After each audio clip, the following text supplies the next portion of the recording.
Bonjour à toutes et tous. Je crois que nous sommes au complet, donc on va pouvoir commencer. Alors, tout d'abord, merci à vous d'être présents aujourd'hui à l'Institut Paris Région pour parler ancrage des Franciliens. Merci d'avoir bravé la météo.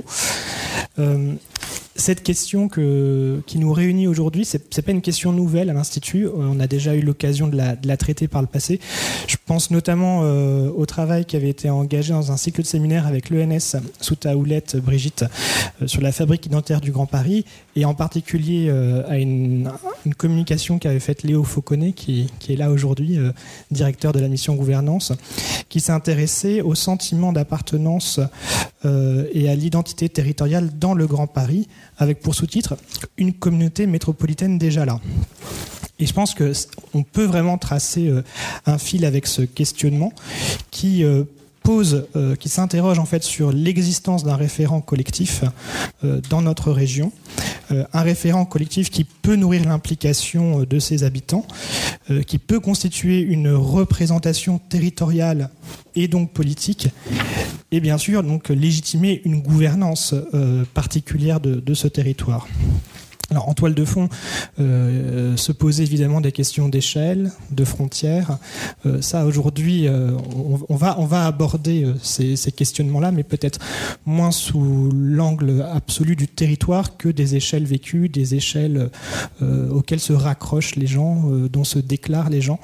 Mais c'est évident que ça nourrit nos réflexions sur ce qui constitue une communauté et ce qui constitue une gouvernance territoriale. Et donc, lors de ces travaux, beaucoup de spécificités de l'Île-de-France avaient été rappelées. D'abord, une spécificité forte, c'est qu'en Île-de-France, on a à peine la moitié de la population qui est née dans cette région. C'est la région de France métropolitaine où la proportion finalement de la population native est la plus faible. C'est aussi, et ça s'explique du fait que ce soit une région extrêmement attractive, donc c'est une région de flux, notamment une région qui attire des jeunes qui viennent dans notre région pour étudier, pour occuper un premier emploi, se lancer dans leur carrière. Une région aussi de flux à l'international, c'est plus de 40% des arrivées de l'étranger qui se font en Île-de-France. Comme toute métropole, on a une porte d'entrée sur notre territoire national. Et puis enfin, c'est une région de flux quotidiens, des flux quotidiens très intenses en matière de déplacement, qui sont intenses par leur portée, par la diversité des territoires qui sont traversés, par le temps que passent les Franciliens à se déplacer dans cette région, et qui, en tout cas c'était une des hypothèses de Léo à l'époque, constitue finalement une expérience du territoire qui pouvait être le terreau peut-être, en tout cas constituer un des ingrédients d'une communauté, d'une identité francilienne commune. Alors pour autant, on voit bien la tension qu'il peut y avoir entre tous ces flux et le fait d'être attaché, d'être ancré à cette région. Et donc ce questionnement, il est assez permanent dans nos travaux et il a été considérablement renforcé en fait par la pandémie et par le Covid-19, puisque à ce moment-là, on a à la fois, on a objectivement assister donc à des départs plus nombreux de notre région. On sait que c'est une région et c'est normal, les gens en partent pour poursuivre leur parcours de vie et heureusement d'ailleurs pour le reste du territoire français. Les gens retournent aussi parfois dans leur région d'origine. Mais là, le fait est, et on a pu le quantifier, que pendant le Covid et juste après le Covid, on a eu un accroissement de notre déficit migratoire avec le reste du pays de l'ordre d'un quart. C'est-à-dire que grosso modo, on perd bon an mal an 90 000 habitants par an au gré de nos échanges avec le reste du pays. Et là, pendant quelques années, on était plutôt autour de 115 220 000 habitants. Et puis bien sûr, il y a eu la couverture médiatique de ce sujet, sous un angle très quali, très vécu, et donc qui mettait en exergue en fait une forme de désamour pour le fait métropolitain, un retour vers les campagnes. Et donc c'est ça en fait qui a réactivé notre interrogation pour l'ancrage. Qu'est-ce qui pouvait constituer un ancrage en Île-de-France et au cœur de ce questionnement, pour nous, en tant qu'agence d'urbanisme, c'est évidemment comment est-ce qu'on peut le conforter, parce qu'on y voit un intérêt pour la dynamique, pour la qualité de vie au sein de notre région. Alors, avant de passer la parole à Brigitte pour l'animation de cette table ronde, je tiens quand même à remercier les équipes. Ce travail dont on va parler, il est le fruit d'une enquête et donc d'une étude qui a été publiée en toute fin 2023. Donc merci à ses auteurs, merci à François Michelot, à Pascal Leroy, à Pascal Guéry, merci à Lucille Mététal qui est aussi la cheville ouvrière de cette rencontre ce matin, et merci à France Guérin-Passe de nous rejoindre, qui nous a accompagnés dans un accompagnonnage très bienveillant de par votre expérience sur l'enquête Histoire de vie que vous avez mis au service de ce travail, de cette étude dont vous êtes l'une des auteurs et de notre rencontre aujourd'hui. Et puis enfin, merci Sylvie Couchot de se joindre à nous. On a souhaité en fait mettre ce travail en dialogue avec l'histoire des villes nouvelles, parce que finalement les villes nouvelles, c'est à la fois des territoires très spécifiques et en même temps c'est des territoires qui peuvent incarner la singularité francilienne, puisque de par leur développement très rapide, de par l'ambition qu'elles portent en matière d'aménagement du territoire, de par l'arrivée de multiples populations d'horizons très très différents, eh ben, elles constituent des territoires où la question de l'ancrage se pose en des termes particuliers. Et donc vous êtes une pionnière de la ville nouvelle de Cergy-Pontoise. Vous avez été maire pendant plus de 10 ans de Vauréal. Dorénavant, vous êtes vice-présidente de l'agglomération en charge de la culture, de l'éducation artistique et de la coopération internationale. Donc vraiment, merci de se joindre à ce débat ce matin. Merci à tous. Et merci à Martin Aubert, qui est le directeur du département Habitat et Société. Voilà, excusez-moi, j'ai une petite absence à l'Institut Paris Région. Merci Martin. Donc, bienvenue. On est absolument ravis de vous accueillir ce matin pour ce nouveau petit déjeuner décideurs-chercheurs. Donc, Martin a brossé le panorama, la problématique, les enjeux. Donc, je ne vais pas y revenir. Rapidement présenter nos intervenantes que je remercie aussi d'être avec nous ce matin. Donc moi je suis Brigitte Guigou, je suis responsable du partenariat avec la recherche à l'Institut Paris Région. Je vais avoir le plaisir d'animer. Je vais juste rappeler les quelques petites règles du jeu pour ce matin. On est ensemble jusqu'à 10h30 pour explorer ce beau sujet qui est parfait pour un petit déjeuner décideurs-chercheurs dont le but c'est de faire dialoguer la recherche et l'action. Donc on est en plein dans nos objectifs. La rencontre est enregistrée, il y aura un podcast, elle va être divisée en 2 temps. D'abord, on va avoir un temps d'intervention sans PowerPoint ce matin, et puis ensuite, on aura un temps d'échange avec vous et d'échange entre les intervenants. Qu'est-ce que je peux dire ? Oui, un petit mot important quand même, c'est qui vous êtes.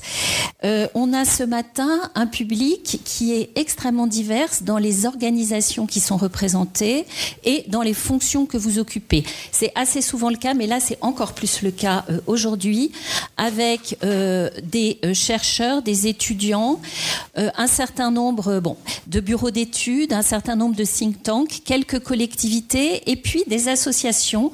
Alors, je ne connais pas, j'ai regardé la liste, je ne connaissais pas nécessairement toutes les assos, je ne sais pas si tout le monde est venu, parce qu'il y a des fois, les gens s'inscrivent, ils ne viennent pas. Mais enfin, voilà, on a quand même cette importante diversité, puis des opérateurs aussi qui sont là. Donc, cette importante diversité de public, ce qui promet un débat intéressant. Donc, sans tarder, je vais donner la parole à Lucille Mététal. Lucille, géographe à l'Institut Paris Région, géographe et un peu sociologue, d'une certaine manière, et donc qui a était la cheville ouvrière de cette belle étude que vous trouverez à l'entrée sur l'ancrage territorial. Lucille, tu nous présentes les principaux résultats de ce travail ? Avec plaisir, Brigitte. Alors, on a interrogé 3800 personnes représentatives de la population francilienne sur différentes thématiques, dont celle de l'ancrage, en leur demandant les lieux auxquels ils se réclament, les lieux auxquels ils sont attachés et les lieux dans lesquels ils se projettent. On n'a pas voulu apprécier l'ancrage uniquement selon la durée d'installation des ménages, ce qui aurait englobé des situations de captivité. On n'a pas non plus voulu mesurer uniquement le pouvoir de rétention d'un territoire, donc celui qui permet de dérouler son parcours résidentiel, qui va participer à l'ancrage, néanmoins. On n'a pas voulu non plus limiter l'identité spatiale ou géographique des individus à leur leur origine ou à leur nationalité, mais on a voulu se pencher sur les liens que les franciliens entretiennent avec les lieux, quels sont pour les franciliens les lieux qui comptent, dans une région, Martin l'a dit, qui est une région de brassage, dans une région où la population est mobile et où presque la moitié des habitants sont nés ailleurs. Alors oui, on s'est appuyé sur l'enquête Histoire de vie et France Guérin-Passe nous en dira quelques mots tout à l'heure, en interrogeant donc ce qu'on va appeler les lieux d'appartenance, ceux dont on se réclame, qui peuvent plus ou moins participer à notre identité, les lieux d'attachement, en gros c'est ceux qu'on aime et pour lesquels on a de l'affection, et les lieux de projet, à savoir ceux qu'on désire et qui vont illustrer nos envies d'ailleurs ou nos préférences en matière d'habiter. À la question « D'où êtes-vous ?», qui était la première question posée dans le baromètre et qui permet de saisir le sentiment d'appartenance, les réponses sont souvent multiples, évidemment. Je cite: « Je suis de la banlieue avec des origines bretonnes, normandes et bourguignonnes. Je suis d'une cité et de parents immigrés. Je suis né en Argentine, je suis citoyen français et je me sens européen. Je suis né dans un beau pays qui est le Maroc et j'ai grandi dans un autre beau pays, la France. Le Maroc, j'en ai besoin comme on a besoin d'air pour respirer. Ou encore, je suis d'un grand métissage. » Donc là, on voit que les lieux de vie, les lieux vécus, les lieux de mémoire, les lieux de nostalgie sont autant de références mobilisées par les personnes enquêtées pour se définir, des lieux qui vont refléter l'histoire de chacun, son parcours géographique, ses origines familiales, et qui traduisent des formes d'appropriation multiples. Alors pour certains, et France y reviendra, l'appartenance géographique, elle n'a pas vraiment de sens comme support de l'identité. Certains vont dire je viens de nulle part, ou je suis de partout à la fois, ou je n'ai aucune attache, ou je suis citoyen du monde. Et pour d'autres, comme cette personne qui répond je suis issu de parents ouvriers qui m'ont transmis la valeur des choses et le goût du travail, c'est plus l'appartenance sociale qui est mise en avant comme support de son identité. Alors, à cette question, d'où êtes-vous ? On donne quelques chiffres, mais pas trop pour pas vous noyer. On a 46% des enquêtés qui vont faire référence à l'Île-de-France d'une manière ou d'une autre. Alors, c'est assez rare qu'on se réclame uniquement de l'Île-de-France dans sa globalité en tant qu'entité administrative. Ils vont plutôt parler de la région parisienne, où on mentionne des échelles plus restreintes, des territoires plus limités. Alors, Paris, qui reste une référence valorisante. Ça peut être une agglomération qui fut autrefois une ville nouvelle comme Saint-Quentin, Yvelines ou Cergy-Pontoise, dont l'histoire reste marquée quand même par une aventure commune qui continue de résonner manifestement au-delà des pionniers. On verra ça tout à l'heure avec Sylvie. Ça peut être une entité paysagère, comme le Vexin ou la vallée de Chevreuse. Ça peut être un repère géographique, comme Disney, qui a été pas mal cité. Je viens de Disney. Ou encore un type d'espace comme la banlieue dont on se revendique volontiers. Bref, en tout cas, des lieux qui font sens pour les enquêtés et qui bénéficient d'une forme de reconnaissance et qui participent à dire qui on est. Alors ensuite, on a demandé aux enquêtés s'il y avait un lieu auquel ils étaient particulièrement attachés. Et là, environ 30% des enquêtés mentionnent un lieu en Île-de-France, et le plus souvent leur lieu de résidence. C'est un pourcentage qui va être légèrement supérieur pour ceux qui sont nés à Paris ou ailleurs en Île-de-France, mais ce qui est intéressant, et France y reviendra, c'est qu'on a un attachement à la région qui est plus important quand on est né à l'étranger que quand on est né en province. Et qui montre que finalement, si l'appartenance qu'on a évoquée tout à l'heure, elle se nourrit d'une forme de légitimité, l'attachement, lui, va parler de l'affection qu'on porte au lieu. Et en d'autres termes, on peut être attaché à un lieu sans y être né, on peut être attaché à un lieu même si on n'y est pas depuis longtemps. C'est très peu corrélé à la durée d'installation, contrairement à l'appartenance. Et ça peut être un lieu qui correspond à une étape qui est symboliquement importante dans notre parcours. Donc on l'a vu, être attaché à l'Île-de-France, c'est le plus souvent être attaché à son lieu de vie. C'est l'échelle de la proximité qui fait sens. Et d'ailleurs, c'est avant tout le quartier que les enquêtés regretteraient s'ils devaient partir. L'enquête, elle nous a montré, on a trouvé ça intéressant, que l'attachement allait de pair avec l'implication. que c'était fortement corrélé, l'implication dans la vie locale, l'engagement, d'intenses relations de voisinage, et que aimer son lieu de vie, c'est quelque part, c'est s'y investir, et vice-versa, en participant à la vie sociale, associative ou politique. Aimer son lieu de vie, c'est vouloir en prendre soin. Alors on s'est penché également sur la manière dont les franciliens apprécient et profitent des ressources et des qualités de l'Île-de-France. Et ce qu'on a voulu faire, c'est faire la différence entre les qualités qu'on va reconnaître à l'Île-de-France et celles dont on profite réellement.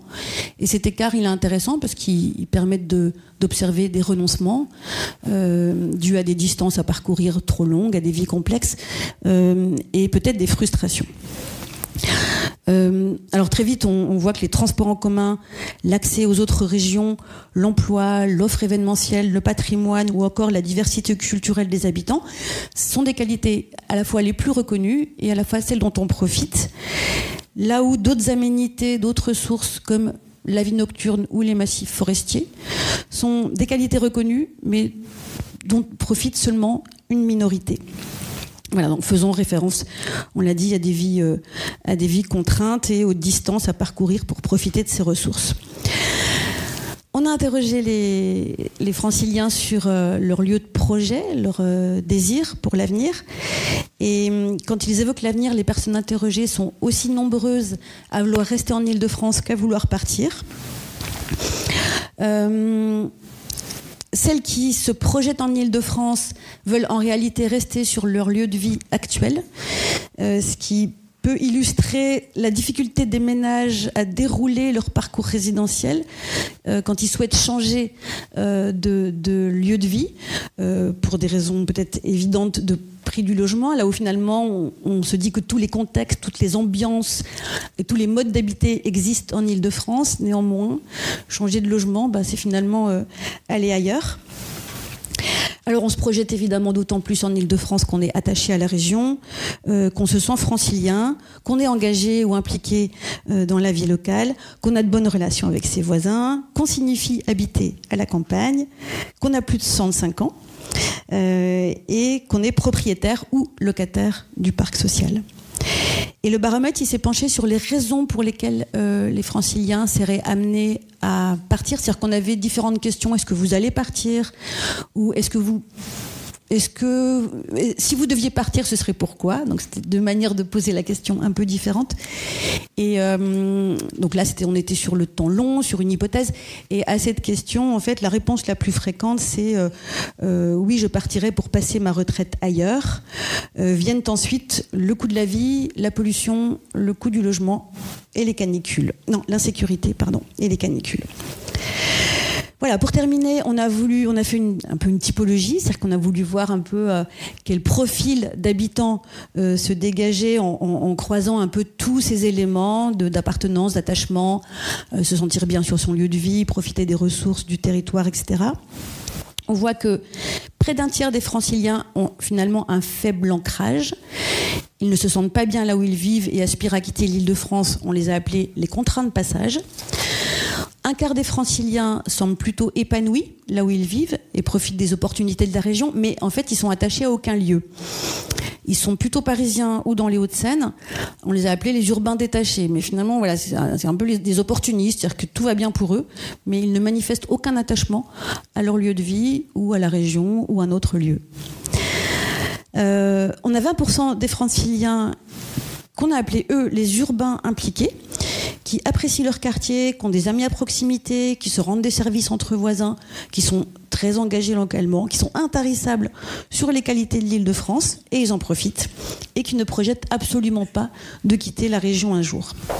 Et enfin, on a des plus petits pourcentages, 9% des franciliens qui se revendiquent comme des ruraux. En fait, c'était leur caractéristique, ils disent tous habiter à la campagne. Ils profitent de leur lieu de vie, qu'ils qualifient donc comme rural. Et pour eux, c'est l'échelle de la proximité qui fait sens. L'échelle de la proximité, la nature et le réseau social à proximité. Et l'Île-de-France est complètement absente de leur discours. Et ils pourraient la quitter sans regret, notamment pour aller passer leur retraite ailleurs. Et on a ceux qui ont un pied ici et le cœur ailleurs, qui sont attachés à un lieu à l'étranger. mais qui vivent en Île-de-France, qui sont des jeunes, des étudiants, qui vont apprécier le dynamisme de la région, qui vont volontiers en parler, qui sont là depuis moins de 10 ans et qui envisagent de partir un jour. Et puis enfin, on a les natifs non ancrés. Et là, c'est un petit pourcentage, mais ils sont intéressants. Ils sont tous nés en Île-de-France. Ils vivent plutôt en grande couronne, mais dans des communes denses. Et ils sont pas du tout attachés à la région, signifiant qu'elle est trop hétérogène pour qu'on s'y attache. Et de fait, peuvent envisager de partir un jour. Voilà. En conclusion, on peut dire que l'ancrage territorial a un sens dans une région où le turnover est important, dans une région où la part des natifs est faible, dans une région où les parcours des gens sont complexes, qu'on peut se sentir francilien sans être né en Île-de-France, qu'on peut y être attaché sans y avoir d'origine, tout simplement parce qu'on est nombreux à venir d'ailleurs, et peut-être qu'on n'a pas eu à s'intégrer à une population locale qui aurait été porteuse de la mémoire des lieux et qui revendique une forme d'autochtonie. Donc c'est une spécificité d'Île-de-France. Et on reviendra sur les villes nouvelles qui ont aussi ce genre de spécificité. Voilà, je vous remercie. Et je ne sais pas si on pose des questions maintenant ou après. On va plutôt vous garder vos questions pour vous et tout à l'heure on aura un échange plus global. Je pense qu'on va prendre l'ensemble des interventions. Alors peut-être que merci beaucoup Lucille. Peut-être qu'en écoutant Lucille, vous vous êtes demandé quel type de francilien est-ce que je suis, où je suis dans la typologie. On aurait pu faire un petit quiz pour vous demander ça, puisque on est tous franciliens ici, je pense, dans la salle, donc voilà, c'est intéressant. On n'a pas ça fait écho, ce que tu racontes, ça fait écho à notre propre parcours de vie. Et on va y revenir tout à l'heure, notamment avec vous, Sylvie Couchot. Alors, France Guérin-Passe, vous êtes géographe, vous êtes directrice de recherche à l'INED, au sein d'une unité qui s'appelle Mobilité, Parcours et Territoire. Et vos travaux, ils sont très divers, mais ils portent principalement sur 2 thématiques. La question des identités, et notamment des identités spatiales. Et vous avez participé, vous avez coordonné un certain nombre de grandes enquêtes dont vous allez nous parler, dont l'enquête Histoire de vie de l'INED en 2006. Et puis vous avez aussi beaucoup travaillé sur la question des espaces de vie des populations, les pratiques, les trajectoires résidentielles, les territoires de proximité. Je ne vais pas citer toutes vos publications, elles sont très nombreuses.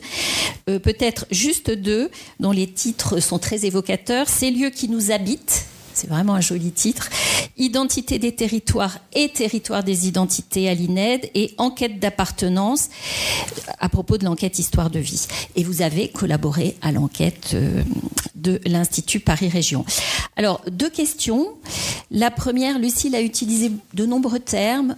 Lucille, tu as parlé d'ancrage, tu as parlé d'appartenance, tu as parlé d'attachement, d'identité territoriale, locale, régionale. France, vous parlez aussi de patrimoine identitaire réel ou imaginaire. Est-ce que vous pouvez, ça a des sens différents, est-ce que vous pouvez nous expliquer ce que vous mettez derrière ces termes, comment les chercheurs les utilisent, comment vous-même vous les utilisez dans vos travaux, et puis nous en dire un peu plus sur ces grandes enquêtes et comment elles ont précédé l'enquête de l'Institut. Qu'est-ce qui fait écho, qu'est-ce que vous retrouvez sur la longue durée, est-ce qu'il y a eu des sources d'étonnement peut-être, des évolutions avec les travaux de l'Institut? Pardon. Merci beaucoup Brigitte, merci à vous. Je voudrais d'abord dire tout le plaisir et l'intérêt que j'ai eu à collaborer avec l'Institut Paris Région. Voilà, jusqu'à quelques jours, il y a 3 jours, j'étais co-directrice du Collège international des sciences du territoire, qui est une fédération de recherche dans laquelle on travaille énormément avec les acteurs, les décideurs, mais aussi tout un ensemble d'instituts. Et voilà, et c'était une volonté toujours, et c'est aussi dans ce cadre qu'on a beaucoup collaboré avec l'Institut.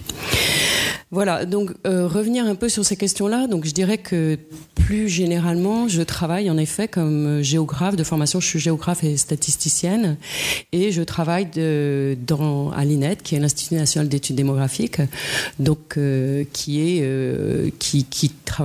en effet réalise beaucoup d'enquêtes et travaille pas mal à l'échelle des populations, des individus, alors que les géographes, je dirais, travaillent plus souvent par l'entrée des territoires. Voilà. Donc ce qui m'a toujours intéressé dans les travaux que j'ai menés jusqu'à maintenant, c'est ce lien entre les individus et les territoires, dans un sens comme dans l'autre.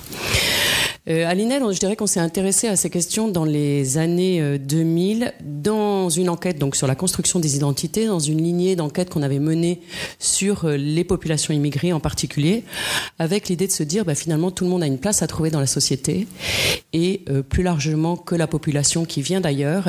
Et c'est à ce moment-là qu'avec l'INSEE a été lancée cette grande enquête. Pour cette enquête, j'ai été sollicitée, on m'a demandé de travailler sur la composante, ce qu'on pourrait dire la composante spatiale des identités. Et leur importance dans la construction identitaire. Alors, vous avez tous été confrontés, on a tous été confrontés à cette question d'où tu viens, de quel endroit tu es. Et bien évidemment, selon l'endroit où on se trouve, qu'on soit, je ne sais pas, en vacances à l'étranger ou à 1 kilomètre de chez soi ou ailleurs en France, on ne répond pas la même chose. Forcément, pourquoi ? Parce qu'on essaye de se situer par rapport à autrui et qu'on essaye de dire précisément d'où l'on se sent, mais par rapport aussi toujours en lien avec la personne qui nous pose la question. En fait, on s'est rendu compte, en menant tout un ensemble d'entretiens, quand on fait une enquête, c'est ce qui a été fait aussi pour ce baromètre des franciliens, on mène tout un ensemble d'entretiens, parce qu'après, se dire, finalement, comment est-ce qu'on va mener une enquête de la statistique publique et de quelle manière est-ce qu'on peut parler aux personnes de l'identité, sachant que l'identité, souvent, c'est carte d'identité. Alors évidemment, l'enquête, elle ne s'appelait pas l'enquête identité, elle s'appelait l'enquête histoire de vie, ce qui est beaucoup plus large qu'une enquête et beaucoup moins stigmatisant, j'allais dire, entre guillemets, qu'une enquête sur les identités. En fait, ce que moi j'aime bien dire, c'est qu'à chaque individu est attaché tout un ensemble de lieux. On a tous un lieu de naissance, des lieux d'origine de sa famille, des lieux d'origine de la famille, je tiens à préciser qu'on connaît ou qu'on ne connaît pas. Vous pouvez avoir une famille originaire d'une région dans laquelle vous n'êtes jamais allé, d'autant plus si elle est lointaine, ou un pays dans lequel vous n'avez pas forcément encore mis les pieds, je puis dire.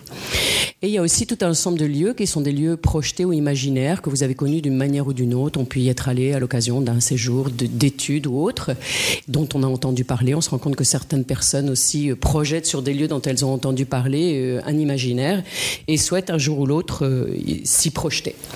Donc tous ces lieux constituent ce que j'appelle le patrimoine identitaire géographique de chacun.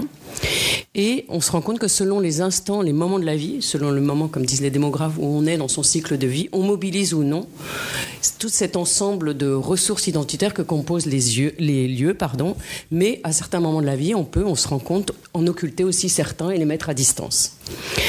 Alors, pour saisir ces lieux potentiels de ressources identitaires dans une enquête, c'est de manière donc quantitative, ce qui n'est pas facile par rapport à des entretiens. On a recueilli d'abord l'ensemble des parcours géographiques. Alors, recueillir les parcours géographiques, ça demande du temps. Ça n'a pas pu être possible dans le baromètre des franciliens, même si on a recueilli tout un ensemble de lieux, c'est-à-dire tous les lieux dans lesquels on a résidé depuis le lieu de naissance, mais aussi des lieux plus subjectifs comme le lieu d'où l'on se sent, les lieux auxquels on est attaché, le lieu éventuel de projet à plus ou moins long terme, et on a même recueilli le lieu, si je puis dire, final, le lieu d'inhumation projeté, parce que pour tout un ensemble de personnes, et en particulier pour les personnes qui sont nées à l'étranger, savoir dans quelle manière est-ce qu'on se projette le jour où on ne sera plus là ou d'une autre manière, de manière immatérielle, c'est aussi, cela renseigne aussi très fortement sur le lien au territoire. Et il y a plusieurs travaux qui sont menés là-dessus et qui sont extrêmement intéressants. Alors finalement, pour comprendre le lien au territoire, il me semble qu'il est nécessaire de saisir les mécanismes d'identification. Qu'est-ce qui fait qu'on se sent plus d'un territoire ou d'un autre ? Ou aussi, comme l'a cité Lucille tout à l'heure, ni d'ici ni d'ailleurs, ou d'ici et d'ailleurs. Qu'est-ce qui fait aussi qu'à un moment donné, on peut se l'approprier, dire ce territoire, c'est chez moi, et éventuellement s'y sentir attaché, on reviendra là-dessus. Alors de cette enquête Histoire de vie, on a tiré plusieurs renseignements. D'abord, on a confirmé l'importance des lieux dans la construction individuelle et l'importance pour certaines personnes de dire « je suis d'ici ». Quel que soit ce lieu, on en a parlé tout à l'heure, on y reviendra, ça peut être d'un quartier, ça peut être d'une cité, ça peut être d'un département, ça peut être d'une région, d'un pays, mais l'importance des lieux dans la construction identitaire. L'importance des parcours géographiques des personnes aussi, plus que leur lieu de naissance. On insiste beaucoup sur le lieu de naissance ou la nationalité. Et je travaille beaucoup, non pas pour déconstruire, mais pour dire qu'au-delà du lieu de naissance et de la nationalité, ce qui compte, c'est l'ensemble des lieux dans lesquels on a habité. Voilà, la nationalité nous donne un élément, je dirais, plus administratif. Le lieu de naissance, vous pouvez être né dans un lieu dans lequel vos parents ont habité de manière très temporaire ou de manière presque accidentelle. Et ce qui compte, c'est l'ensemble des lieux avec lesquels on a tissé un lien. Ensuite, un des résultats aussi, c'est la diversité. Quand on vous demande d'où vous êtes, c'est la diversité des lieux auxquels les personnes se réfèrent. Pour certaines, de manière immédiate, ça va être un endroit extrêmement localisé. Cet endroit extrêmement localisé, ça peut être, on l'a dit tout à l'heure, un quartier, une commune, alors que pour d'autres, ce qui fait sens, c'est une échelle beaucoup plus globale. C'est non pas la volonté de se définir comme ancré localement ou de se définir localement. Alors vous avez ceux qui vous disent « je suis citoyen planétaire, je suis d'ici et d'ailleurs » ou « je suis de nulle part », mais vous avez aussi les personnes qui, plus précisément, vont vous donner un canton, un département, une région, une partie de région, un lieu, enfin, tout un ensemble de lieux qui constituent. Et comme géographe, j'ai été très intéressée d'essayer de saisir les mécanismes qui faisaient des mécanismes, je veux dire des éléments, des caractéristiques individuelles qui faisaient qu'on se déterminait plus à une échelle ou à une autre. Alors, dans l'enquête Histoire de vie, donc, qui est une enquête menée près de 10 000 personnes représentatives de la population qui vit sur le territoire français, donc même si elle est ancienne, cette enquête nous a apporté énormément d'informations dans la mesure où c'était la première enquête réalisée avec l'INSEE qui recueillait l'ensemble des parcours des individus. Donc là, je parle des parcours géographiques, mais on avait aussi les parcours familiaux, les parcours professionnels et aussi les parcours perçus avec les événements marquants des histoires de vie. Donc une enquête de la statistique qui recueille cet ensemble d'éléments, ça se fait pas tous les jours.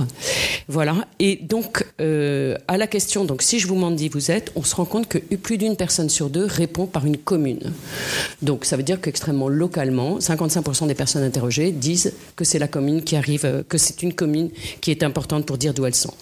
Ensuite, c'est la région qui vient en tête et on peut être étonné de ce résultat. 14% pour la région, une personne sur 10 pour le département, sachant que l'entité départementale est beaucoup plus ancienne, elle date de la fin du 19e, alors que la construction des régions est extrêmement récente. Elles ont été, on pourra reparler de ça tout à l'heure, le changement des noms de régions ce qui s'est fait aussi récemment. Et donc les personnes se déclarent plus facilement d'une région que d'un département. Alors les régions, juste pour vous dire un mot sur cette enquête, les régions dont les habitants se déclarent le plus fréquemment une appartenance régionale, quand on leur demande d'où ils sont d'abord l'Alsace, avec 26% des résidents interrogés en Alsace qui disent l'Alsace. Les autres peuvent donner une commune, un pays ou autre. Ensuite, c'est la Corse, 23%, la Bretagne, 20%, la Lorraine, 15%, et enfin, 14%, l'Île-de-France et la Bourgogne. Les autres régions recueillent un moindre score, si je puis dire. Maintenant, si l'on regarde non plus les régions les plus citées par les habitants, mais les régions, par leurs habitants, pardon, mais les régions les plus citées dans l'ensemble, c'est la Bretagne qui arrive en tête avec 25%, et ensuite, c'est l'Île-de-France avec 19%. Résultat qui n'est pas très étonnant dans la mesure où vous avez un effet de taille et que donc plus de personnes résident dans les France. Donc la probabilité de citer l'Île-de-France est plus grande. Et ensuite, vous avez l'Alsace, 10%. Ce qu'on a fait ensuite, si on compare maintenant les gens qui sont d'une région d'appartenance à l'autre, les natifs de ceux qui y résident, en se disant quelle est la part de gens qui résident, qui citent cette région comme région d'appartenance et quelle est la part de ceux qui y sont nés. Et on se rend compte que l'ensemble des personnes qui sont nées en Corse et qui citent une région en réponse à la question, si je vous demande d'où vous êtes, citent la Corse. Et c'est aussi le cas de 98% des Alsaciens et de 93% des Auvergnats.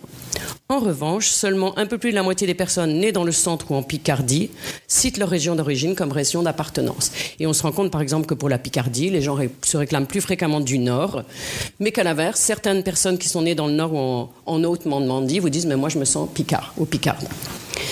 Voilà. Alors, ce qui est intéressant, c'est de voir que certains habitants situent leurs appartenances à des régions dont ils ne sont pas natifs. Et certaines régions apparaissent ainsi avec une portée identitaire plus large que celle auxquelles elles pourraient prétendre, si je puis parler ainsi. C'est le cas de la Bretagne. Parmi les personnes qui se déclarent bretonnes, 67% y sont nés et 46% y résident au moment de l'enquête. Qu'est-ce que cela veut dire ? Ça veut dire que 54% des personnes qui citent la Bretagne pour dire d'où elles sont n'y sont pas nées et qu'un tiers n'y réside pas non plus. Alors, comment est-ce qu'on peut expliquer cet écart ? À la fois par un attrait identitaire fort de la Bretagne qui semble l'emporter sur les autres appartenances régionales, mais aussi par le fait que les habitants des Pays de la Loire, ou les personnes nées dans cette région, se déclarent fréquemment d'origine bretonne, le redécoupage de cette région des régions ayant été effectué relativement récemment. Alors, il y a des régions aussi auxquelles on ne s'identifie pas ou peu, Et ce sont des régions, je dirais, qui ont d'abord un nom composé, qui évoque davantage un regroupement administratif que vraiment une ressource identitaire. Dire je suis de PACA, c'est pas très sexy ou c'est pas très vendeur. Languedoc-Roussillon, Rhône-Alpes, en fait, toutes les dénominations et les régions composées. Pays de la Loire, Midi-Pyrénées, Haute et Basse-Normandie. Alors qu'en Haute ou Basse-Normandie, généralement, on se dit Normand ou de Normandie, qui est déclaré. Et il me semble que si on refaisait l'enquête aujourd'hui avec des régions qui s'intitulent Bourgogne-Franche-Comté ou Centre-Val-de-Loire, on remarquerait encore cet effet de la dénomination des régions. Enfin, dernier résultat intéressant, une autre région administrative est très peu citée, c'est l'Aquitaine.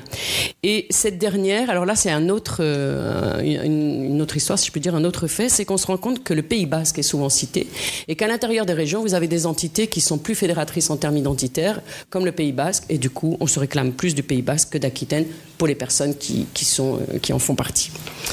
Voilà, donc on constate ainsi que l'appartenance s'affranchit des limites administratives. Et là aussi, il me semble que c'est un résultat qui est très intéressant, qui apparaît aussi dans les résultats du baromètre. Alors, qu'en est-il maintenant d'Île-de-France ?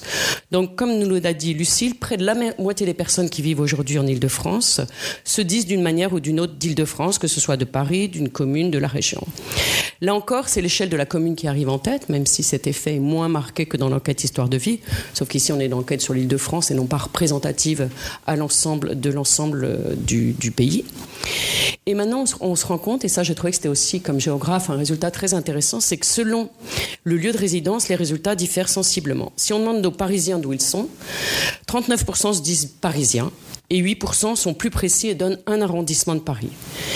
Mais on constate que se disent aussi parisiens des habitants des départements voisins. Donc il y a 16% des habitants du 92 qui se déclarent parisiens, 13% pour le 93, 10% pour le 94, pardon. Et au fur et à mesure où on s'éloigne, eh ben cette proportion diminue, que ce soit pour le 77, le 78 avec 6% ou le 91.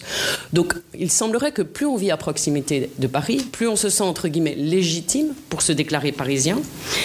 Mais je pensais qu'il y avait peut-être une autre hypothèse dont on a aussi pu parler, c'est que peut-être quand vous avancez dans le cycle de vie ou quand vous voulez devenir propriétaire, dit autrement, le jour où vous avez des enfants ou le jour où vous avez envie d'acquérir un logement et que vous avez habité à Paris durant votre enfance ou jusqu'à une période où vous êtes jeune adulte ou étudiant, eh ben, souvent vous vous éloignez de Paris pour pouvoir avoir soit un appartement plus grand, soit devenir propriétaire.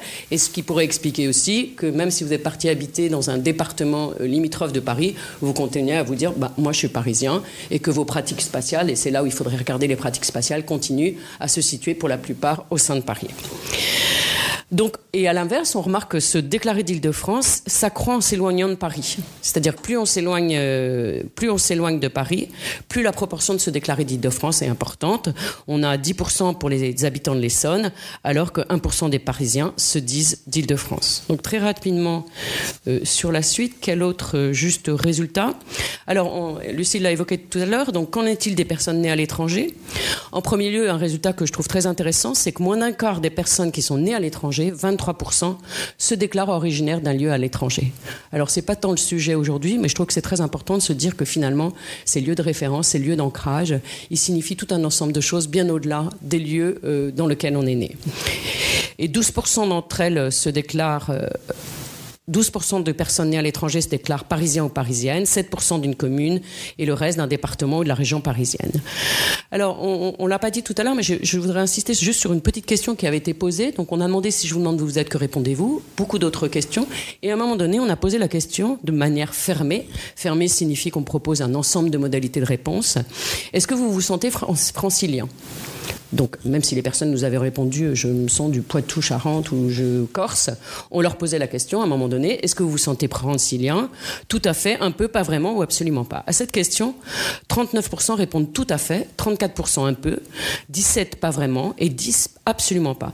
Là aussi, les variations sont importantes à saisir. D'abord, premier constat, une proportion beaucoup plus élevée de personnes qui se déclarent franciliens ou tout à fait quand on leur pose la question. Pourquoi ? Soit parce qu'on peut se sentir légitime à répondre oui si on vous pose la question, ça veut dire je peux dire que je suis francilien. Et ce sont aussi peut-être des personnes qui n'y pensent pas forcément. Et une fois qu'on leur dit oui, bien sûr, je me sens francilien, je suis de Paris, donc je suis francilien, par exemple, ou je suis d'un département d'Île-de-France. Donc pour les Parisiens, c'est 52% de personnes qui se sentent tout à fait franciliens et 30% un peu. Et pour la personne née à l'étranger, cette proportion elle reste très élevée, avec 35% qui se sentent tout à fait franciliens et 39% un peu. Et maintenant, si on prend même les personnes qui se déclarent d'une autre région que de l'Île-de-France, cette proportion décroît à 28% pour les tout à fait franciliens et 28% pour les un peu. Alors, un dernier point, donc, on observe que dans cette enquête, et Lucille l'a dit tout à l'heure, moins de la moitié des personnes, près de la moitié des personnes ne déclarent pas de lieu d'attachement. Et 24% que ce lieu d'attachement est en Île-de-France. Si l'on regarde maintenant les personnes ce qui est intéressant, c'est de voir est-ce que si je me déclare parisien, est-ce que la probabilité que j'ai un lieu d'attachement en Île-de-France est plus importante? Et oui, c'est vrai. Donc on se rend compte que parmi les personnes qui se déclarent d'Île-de-France, la probabilité de se sentir attaché est plus importante. Et qu'ainsi, le sentiment d'appartenance renforce l'attachement. Et de manière inverse, je ne vais pas vous redonner tous les chiffres, mais on remarque que être attaché à un lieu renforce aussi le fait de sentir de ce lieu. Et là, c'est très intéressant d'éclairer, d'aller plus loin pour voir de quelle manière est-ce que les mécanismes marchent. Un mot très rapide sur l'étape dans le cycle de vie. Donc bien évidemment, il y a aussi des caractéristiques, j'ai parlé beaucoup de caractéristiques géographiques, mais des caractéristiques sociales qui jouent. J'en ai dit un tout petit mot. Que vous soyez jeune ou âgé, et Lucille l'a dit tout à l'heure, avec ou sans enfant, joue aussi sur le sentiment d'attachement, mais aussi le fait d'être propriétaire, qui est extrêmement important.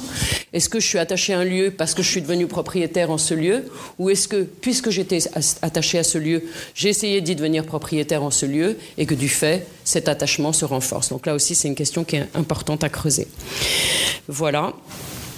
En conclusion, donc je dirais que sentiment d'appartenance et attachement se renforcent mutuellement, mais sont dissociables. On observe des gens qui ne sont absolument pas attachés à ce lieu, mais qui se disent d'Île-de-France ou de région parisienne, sans déclarer être attachés. Et à l'inverse, des personnes qui déclarent être attachées à l'Île-de-France ou à un lieu en Île-de-France, sans se déclarer de ce lieu. Donc on se rend compte que l'appartenance à l'Île-de-France peut faire sens pour des personnes qui ont une trajectoire complexe ou riche. Je pense en particulier que pour cette population, il est tout à fait pertinent de parler d'ancrage, avec cette idée qu'on s'ancre quelque part, mais qu'on peut aussi s'ancrer ailleurs, avec cette idée que je préfère beaucoup plutôt qu'enracinement. L'ancrage, c'est plus léger. Voilà, on peut aller ailleurs et s'ancrer dans un autre lieu que celui dans lequel on vit au moment, d'où on est interrogé. On remarque enfin que la dénomination Île-de-France ou francilien est peu mobilisée comme référent identitaire, qu'elle apparaît si on pose la question. Et on se dit plus volontiers parisien ou d'un département. Et je rappellerai pour juste cette dernière phrase pour terminer, c'est qu'en fait l'Île-de-France, on parle d'Île-de-France ou de région parisienne, mais si on regarde avec tout ce qu'on vient d'évoquer là, c'est tout un ensemble de personnes qui ont des trajectoires différentes, qui ont des parcours différents, qui ont donc des histoires de vie différentes et qui vivent dans des lieux qui sont totalement différents. On peut être dans une tour de 50 étages ou presque à la campagne, et l'Île-de-France, elle juxtapose toutes ces réalités. Merci beaucoup. Merci France. Donc on voit bien le kaléidoscope, le panorama, la diversité de l'identité, de l'appartenance, des attachements et de l'ancrage. Une des questions importantes pour nous à l'Institut Paris Région, Martin l'évoquait, c'est comment on conforte. Donc on a de la matière très riche, je dirais comment on l'utilise et comment elle peut, pour des acteurs franciliens, elle peut être un support finalement pour conforter l'attachement au territoire, le sentiment d'appartenance et l'implication aussi dont on va parler maintenant. Alors, quoi de mieux qu'une élue pour nous parler de ces questions-là, puisque en tant qu'élue, ces questions sont absolument centrales. Donc nous avons invité Sylvie Couchot et nous avons le plaisir donc de vous accueillir. Sylvie Couchot, je rappelle, vous êtes première vice-présidente de l'agglomération de Cergy-Pontoise. Vous avez été maire de Vauréal. Et vous êtes infirmière de profession. Vous êtes arrivée avec votre famille dans la ville de Vauréal pour des raisons qui étaient des raisons plutôt immobilières, d'ajustement entre vos aspirations et puis le marché de l'immobilier. De mémoire, c'était dans les années 88 très exactement. Donc vous faites partie de ce qu'on appelle la génération des pionniers, ou peut-être en tout cas un petit peu après. Mais bon. Et vous allez nous raconter à la fois le sens peut-être nous parler un petit peu de cette histoire, de la singularité de votre parcours, mais aussi en tant que maire, en tant que première vice-présidente, quel sens vous donnez à la notion d'ancrage territorial? Est-ce que pour vous c'est quelque chose de positif? Est-ce qu'il y a aussi parfois quand même une dimension négative? Est-ce que vous souhaitez conforter plutôt un ancrage à la commune, un ancrage au quartier, à l'intercommunalité peut-être aussi, en tant que vice-présidente? Sur quel type de pratique ça s'appuie? Et puis finalement, qu'est-ce que vous avez mis en place dans votre parcours pour conforter sentiment d'appartenance et d'identité dans le territoire? Merci. Alors, je suppose qu'ici, tout le monde connaît l'histoire des villes nouvelles, mais je vais très rapidement en rappeler comment ça s'est fait, parce que c'est ça qui fait ce que c'est maintenant. Donc, en fait, le choix d'implanter cette ville nouvelle, Cergy-Pontoise, autour des Boucles de l'Oise, donc un site naturel qui était particulièrement bien choisi. Moi, je suis toujours parvenue que des urbanistes puissent avoir réussi la prouesse de construire comme ça une ville nouvelle. Et donc, l'existant pour la commune donc, où j'habite et où j'ai été maire, Vauréal, c'était 800 habitants, petit village au bord de l'Oise, comme l'étaient les communes à côté, Cergy, etc. Donc, quelques fermes, de l'habitat, une église. Voilà, c'était les choses structurantes de ces villages. Et puis donc, tout ça en bas, au bord de l'Oise, le fleuve en bas. Et puis, donc, l'État qui a préempté tous les terrains qui étaient sur le plateau au-dessus, qui étaient des zones maraîchères, et qui construit la ville. Donc, en fait, Vauréal s'est construit quartier par quartier. Et moi, quand je suis arrivée en 88, les promoteurs, donc on avait tous acheté nos maisons sur plan, sans rien connaître. Moi, je suis arrivée à Vauréal, j'aurais pu arriver à Jouy-le-Moutier, à Éragny, etc. On est arrivé là où c'était. Mon histoire, mais elle représente celle de tous les gens qui sont arrivés dans les petits pavillons où je suis arrivée. On habitait en proche banlieue. Moi, j'habitais à Gennevilliers, au Luth, dans un logement 1% patronal. Impossible d'acheter un appartement à Gennevilliers, etc. Et quand on nous a dit, mais sur Cergy-Pontoise, ça se construit. Avec des prêts aidés. Moi, j'avais 3 enfants. Donc, on a tous débarqué dans ces petits logements avec 3 enfants et des prêts aidés. Donc, situation sociale pas très riche. Moi, j'avais arrêté de travailler, etc. Et donc, c'était livré par ensemble. Nous, quand je suis arrivée, c'était 66 petits pavillons qui étaient livrés tous en même temps. Donc, on débarquait tous alors, c'était tous la proche couronne, c'était Villeneuve-la-Garenne, Nanterre, Gennevilliers, etc. C'était toute cette partie-là. J'imagine que de l'autre côté, ils sont allés sur Disney, justement. Donc, tout le monde est arrivé là. Et donc, personne ne connaissait personne. On arrivait tous d'ailleurs avec nos 3 enfants, minimum. Vauréal a été à un moment la ville la plus jeune de France, où la moitié de la population avait moins de 12 ans. Alors on est encore dans une ville assez jeune, puisque là actuellement la moitié de la population a moins de 30 ans. Mais on a quand même changé d'échelle. Et donc quand on est arrivé, il y avait tout à faire en fait. Donc je pense que ce qui a fait... alors moi j'aime bien la définition par rapport à l'ancrage et l'enracinement, quoi, parce que l'enracinement, ça veut dire l'immobilisme. On est là, on n'en bouge plus, on ne peut plus en partir. Donc ce qui est intéressant quand on est habitant et quand on est élu, c'est cette notion d'ancrage, c'est-à-dire de se plaire là où on est, d'y s'y sentir bien, de pouvoir y construire des choses, mais rien n'est figé dans le marbre. Donc en fait, je pense que ce qui a fait le lien entre les habitants, déjà, c'est de personne ne vient de là. Donc forcément, déjà entre voisins, on se parle, puisqu'on arrive, on ne connaît pas. Les enfants, ils vont rentrer, moi ma fille, elle a fait une rentrée en 6e dans un collège qui venait d'ouvrir, qui était tout neuf. Je me disais, mais oh là là, mais j'en avais un CP, comment je vais faire? Je ne pourrais pas accompagner les deux. C'est pas grave, parce que quand on emménage en mois de juillet, elle a déjà eu le temps de se faire des copines qui vont rentrer en 6e et qui connaissent non plus personne. Donc en fait, en 2 mois, ils ont déjà plus besoin des parents, parce que les liens se sont faits comme ça. Et puis ensuite, ces lotissements. Alors, pour resituer aussi, Cergy-Pontoise a été pensée comme une seule ville. Bon, il y a 13 communes, mais ça a été pensé comme ça, avec toute la partie administrative de la préfecture, hein, pour les plus anciens, ce symbole de la préfecture construite au milieu des champs. Donc tout ça s'est construit, et toutes les zones industrielles autour de l'axe routier A15 qui se sont réparties sur Éragny, Cergy, etc. Et puis donc Vauréal fait partie de ce qui avait été pensé comme une zone résidentielle. Donc Vauréal est à 70% pavillonnaire. Mais encore une fois, du pavillonnaire pour une partie modeste, puisqu'il y avait tous ces préaidés. C'était des petites maisons, hein. C'était pas les gros pavillons, etc. Donc, il y avait des premiers... C'était livré comme ça, par quartier morcelé. Et il y a eu tout à faire. Le tissu associatif, à Vauréal, on a un tissu associatif très riche, qui date, je pense, de cette histoire-là. Il n'y avait pas les services municipaux. Donc, même la bibliothèque, au début, elle était portée par une association. Puis petit à petit, la ville a repris possession des équipements.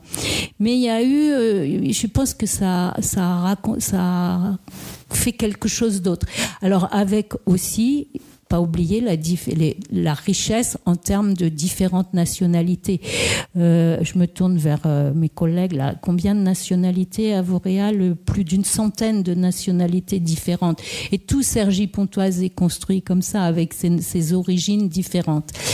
Donc il y a eu très vite des quartiers qui étaient livrés comme ça, et pas forcément de lien avec. Et les élus de l'époque, moi je n'étais pas élue à l'époque, hein. Moi j'ai été repérée, on était repérés parce que j'étais dans le milieu associatif, etc. Hein. Je pense que je suis devenue maire dans une ville ancienne, je serais jamais devenue maire. Hein. C'était plus facile de devenir maire et d'être repérée dans une ville nouvelle que si à Gennevilliers, à mon avis, je serais jamais devenue maire de Gennevilliers. C'était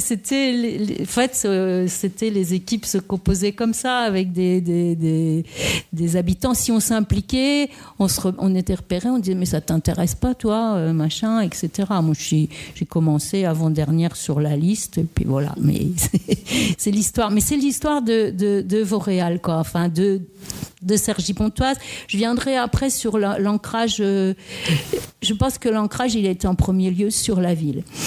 Et du coup, il a fallu inventer des choses. Alors, il y a eu, première chose, un centre social qui tout de suite avait, à la différence de ce qui peut se faire dans d'autres communes où le centre social, il est quand même tourné sur des populations entre guillemets précaires, qui ont besoin de soutien, etc.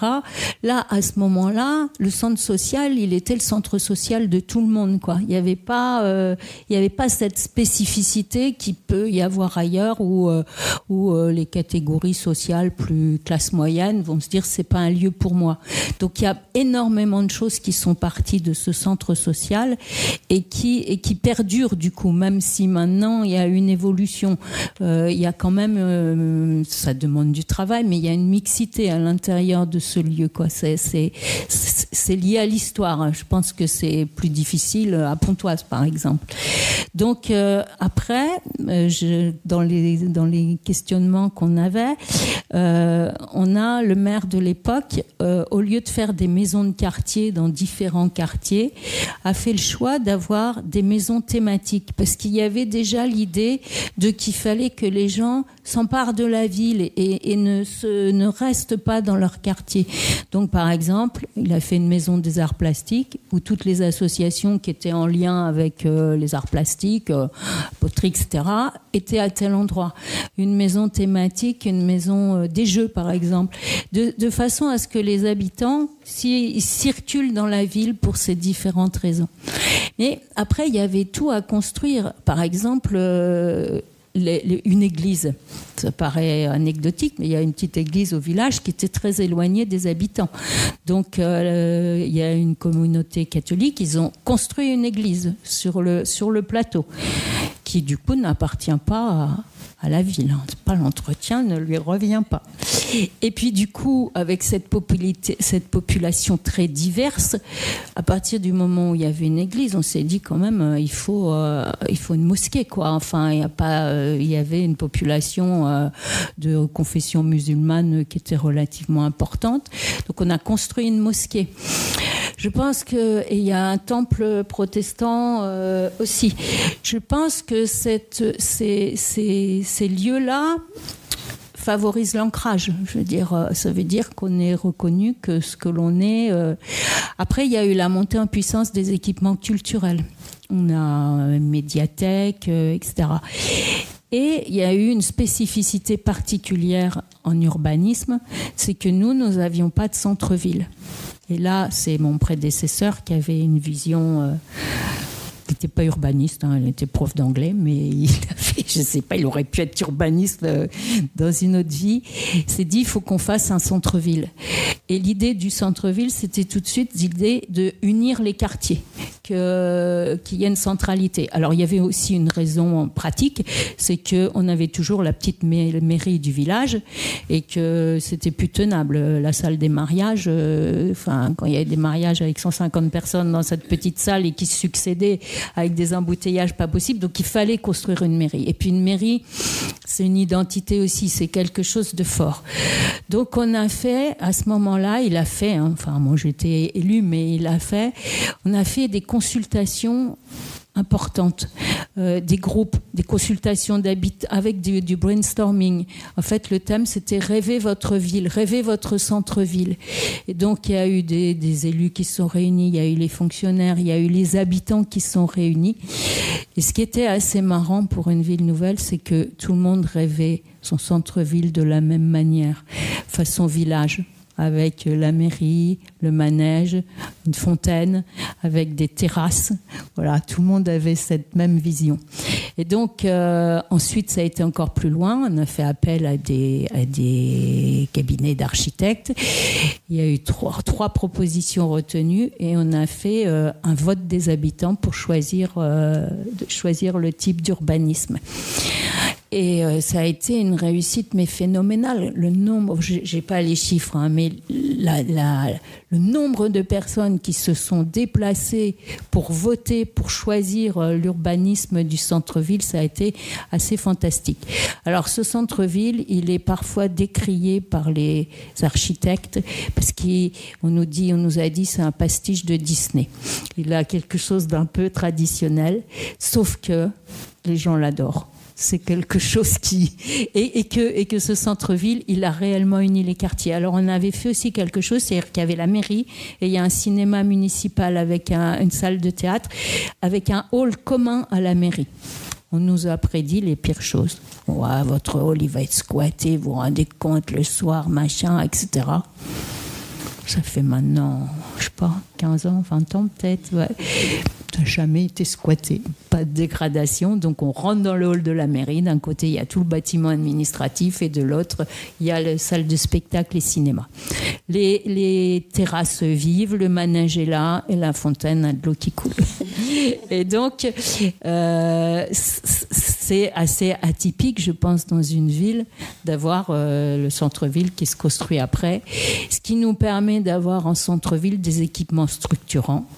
À 2 pas de la mairie, vous avez la piscine, vous avez une salle de musique actuelle, alors que dans les villes anciennes, ces éléments-là sont plus en périphérie. Donc on a cette chance unique d'avoir pu en fait la construire avec les habitants.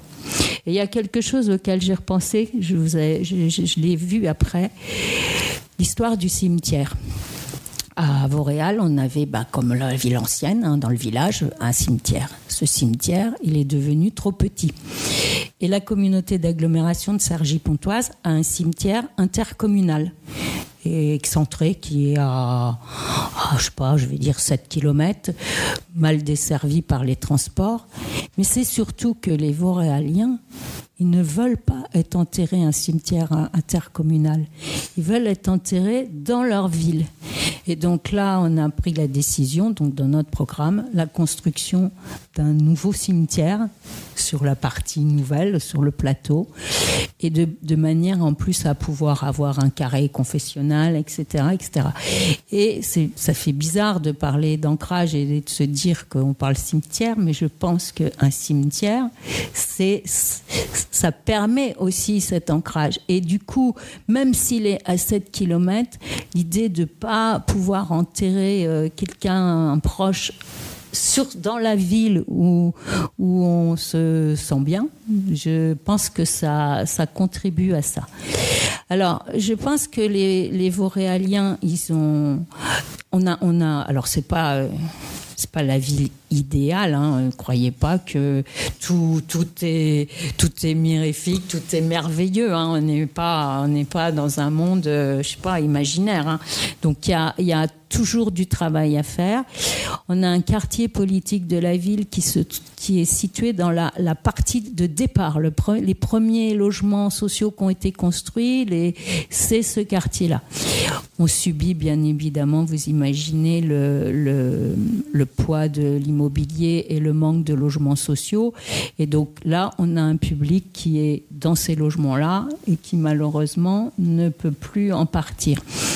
Et puis il y a quelque chose, moi, qui désole les élus, mais pour lesquels on n'a aucune maîtrise. Quand je vous dis qu'on est tous arrivés majoritairement avec des prêts aidés dans des petites maisons, etc., maintenant, avec les revenus que j'avais à l'époque, je ne pourrais pas arriver à Vauréal lié au prix de l'immobilier. Il y a quelque chose aussi qui est assez remarquable à Vauréal, c'est ces petites maisons qui ont été livrées au départ. Beaucoup de gens qui ont revendu les maisons et qui ont acheté, mais dans la même ville. On est nombreux dans ce cas à avoir racheté dans la même ville. C'est-à-dire qu'il y a là, pour le coup, le parcours résidentiel qui s'est fait à l'intérieur. Après, je pense que les Vauréaliens, ils ont quand même, on a quand même le sentiment, je m'implique, parce que je suis comme les autres habitants, le fait d'être élu, ça n'a rien changé au fait d'être un habitant lambda. Un attachement aussi quand même, je pense, à Cergy-Pontoise, parce que c'est comme tout s'est construit en même temps. C'est une agglomération où on circule beaucoup. D'abord les jeunes, il y a toute la partie universitaire, etc. Il y a des lycées dans différentes communes avec des orientations différentes, donc on bouge. Les équipements culturels qui font qu'on bouge d'une ville à l'autre, les grands pôles commerciaux, des choses plus anecdotiques, les restaurants par exemple. On n'a pas forcément envie de manger au pied de son immeuble, mais la sortie c'est d'aller dans la ville à côté.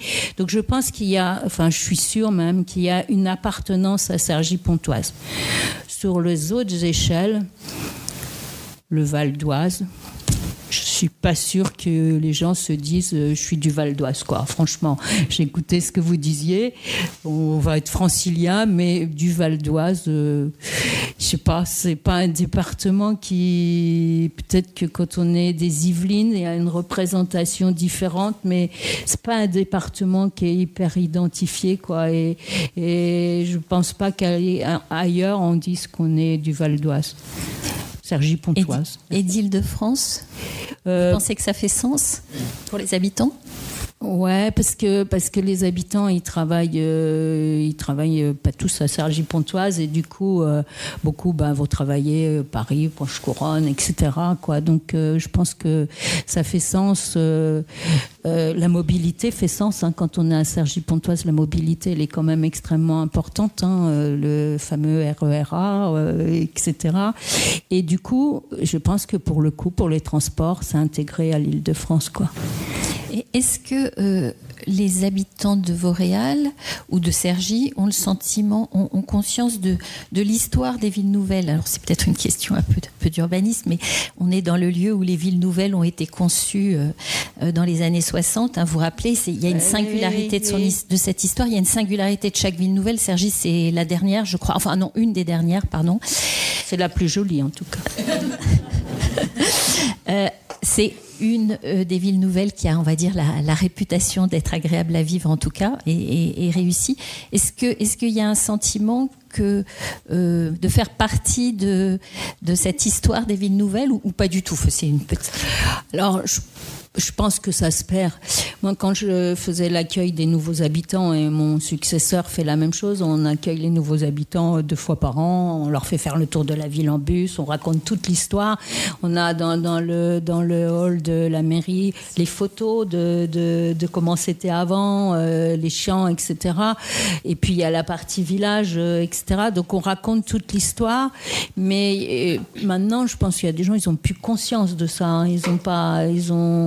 Ils savent que ça a été une ville nouvelle, mais non, je pense que ça disparaît petit à petit, quoi, et c'est voué à disparaître, quoi. Et puis, c'est comme ça. Hein. Je veux dire, le Parisien, est-ce qu'il se dit qu'il y avait des poireaux à Argenteuil? Non. Merci. On voit bien qu'il y a votre intervention, elle est passionnante, elle est très située, elle est très contextualisée. Et je me demandais, mais je ne sais pas si vous pouvez répondre, mais c'est peut-être une question qu'on peut partager. Qu'aurait dit un autre élu? Vous disiez bien, moi je viens d'une commune, voilà, si j'ai été maire, c'est aussi parce qu'il y a cette histoire-là dans cette commune-là. Un élu d'une commune plus ancienne, plus constituée, on peut supposer que la question de l'appartenance et la façon dont il l'aborde serait très, très, très différente. Sans doute. Alors peut-être que on peut aborder ces différents points dans la partie débat. Il est 10h, il nous reste une demi-heure, donc je vous propose de passer au débat justement avec une petite règle du jeu simple. On va faire circuler le micro. Vous vous présentez, vous posez une question, vous faites une remarque, votre remarque ou vos questions de manière assez synthétique et on passera la parole aux intervenants pour y répondre. Voilà. Allez-y. On va peut-être prendre 2 ou 3 questions. Oui, bonjour, Juliette Collen de l'agence France Presse. J'avais une question concernant le baromètre. Vous avez dit qu'un tiers des Franciliens ne se sentaient pas bien là où ils vivaient. Est-ce que ça vous paraît beaucoup, notamment par rapport à d'autres régions? Voilà. Est-ce que vous étiez surprise de ce résultat et est-ce qu'il y a moyen de comparer avec d'autres régions de France? Tu peux répondre directement. Oui, alors c'est pas vraiment un tiers des Franciliens qui se sentent pas bien là où ils vivent. C'est là ce que je vous ai donné, c'est le résultat de la typologie et du coup ça croise beaucoup d'indicateurs. Donc c'est un tiers de Franciliens qui se sentent effectivement pas très bien là où ils vivent, mais il y avait d'autres variables. Donc bon, voilà, juste pour dire que c'est une approche particulière, la typologie. Hein. Donc on avait un profil de ménage qui effectivement était dans des situations contraintes, qui peut être une spécificité un peu francilienne. On est venu ici pour l'emploi, pour les études. On y est resté peut-être pas dans des conditions choisies, de par le prix du logement, etc. Donc la première arrivée en Île-de-France, elle est quand même très liée aux études et au premier emploi. De fait, c'est ces gens-là dont on parle, c'est des situations contraintes. Ça ne veut pas dire qu'au fil de l'eau, ils ne vont pas s'ancrer, ça ne veut pas dire qu'au fil de l'eau, ils ne vont pas dérouler un parcours résidentiel qui font qu'ils vont changer de catégorie dans la typologie et devenir des épanouis, en tout cas. Oui, vas-y. Non, je voulais juste préciser qu'en fait, dans l'ensemble de la population interrogée dans l'enquête, c'est 28% qui se déclarent pas bien ou pas du tout bien dans le lieu où ils vivent. Et que donc, cette première classe de la typologie, c'est justement une surreprésentation de gens qui se disent, ben voilà, on se sent pas bien. Voilà. Voilà, ils se sont, voilà, exactement. Donc c'est une surreprésentation de ces gens-là. Quant à savoir comparer, alors le problème toujours de comparer des enquêtes, c'est le sentiment de bien-être. Est-ce que c'est dans son logement? Est-ce que c'est dans sa commune? Est-ce que c'est à quelle échelle? Donc c'est quelque chose de très difficile à cerner. En tout cas, donc il faut toujours le resituer dans le contexte, dans la question dans laquelle il a été posé. Et vous vouliez dire à l'échelle d'autres régions pour comparer avec... Comme ça, d'emblée, il y a les baromètres conditions de vie, mais je ne saurais pas vous dire comme ça avec quoi c'est comparable. Non, ce qui me semble important sur ce point, donc c'est voilà, France l'a bien reprécisé, on est sur une typologie, donc on cherche à positionner différents types avec une surreprésentation ou une sous-représentation par rapport à des moyennes. Vous ne pouvez pas considérer que ce fameux tiers de personnes dans son intégralité ne se sent pas bien. Mais je trouve ce que raconte quand même l'enquête et ce qui peut aiguiller l'action publique, c'est qu'il y a un lien entre la capacité à se reconnaître d'un endroit, la capacité à s'y investir. C'est ce que disait France dans son intervention. Il y a bien cette relation mutuelle, alors qui n'est pas systématique, mais qui malgré tout mutuelle entre ces deux composantes, et que ça, ce que l'on a pu percevoir dans l'enquête, c'était quand même lié à la capacité à choisir aussi un lieu. Il y a une dimension élective, et à la fois élective dans la façon d'en parler, de se réclamer, de se dire attaché à tel ou tel endroit, mais aussi très concrètement dans la vie, de choisir d'habiter à tel ou tel endroit. Et c'est peut-être là qu'il y a quand même un questionnement à avoir sur l'Île-de-France, où on sait très bien qu'on fait des arbitrages. On fait des arbitrages en fonction de nos besoins, en termes de taille de logement, en termes de vie quotidienne, en termes de temps de transport, et nos moyens. Et dans certains cas, le curseur entre ce que l'on souhaiterait dans l'absolu et ce qu'on est amené à arbitrer plutôt qu'à choisir est un peu trop décalé du côté de la contrainte. Et ça, c'est quand même une spécificité du mode de vie francilien. Et donc, si on voulait nourrir cet ancrage, on voit bien que la question quand même des politiques du logement, la question de l'abordabilité, ça me semble être une question essentielle. Alors ça n'épuise pas le sujet, parce que tout ce que vous avez évoqué par ailleurs sur le collectif, l'implication, etc., on y reviendra, c'est important. Mais une autre façon de le formuler, c'est que si on veut que les gens s'impliquent et participent d'une société, il faut aussi qu'ils se sentent bien là où ils sont, quoi. Et une façon d'y parvenir, les politiques du logement, est une façon de concourir à cet objectif. Tout à fait. Oui.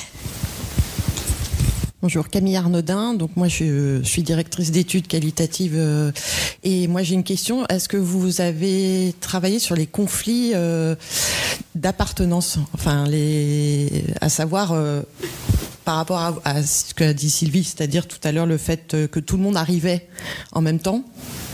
Est-ce que, on voit bien au niveau politique, il y a il y a vraiment des questions sur des conflits de gens qui se sentent appartenir ou attachés en fonction des parcours résidentiels. Est-ce qu'il y a des gens qui arrivent après, qui du coup viennent en conflit avec ceux qui étaient là au départ?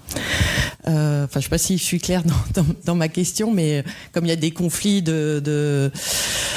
d'usage, des conflits, est-ce qu'il y a des conflits générationnels de gens qui sont arrivés au départ et d'autres qui sont arrivés après?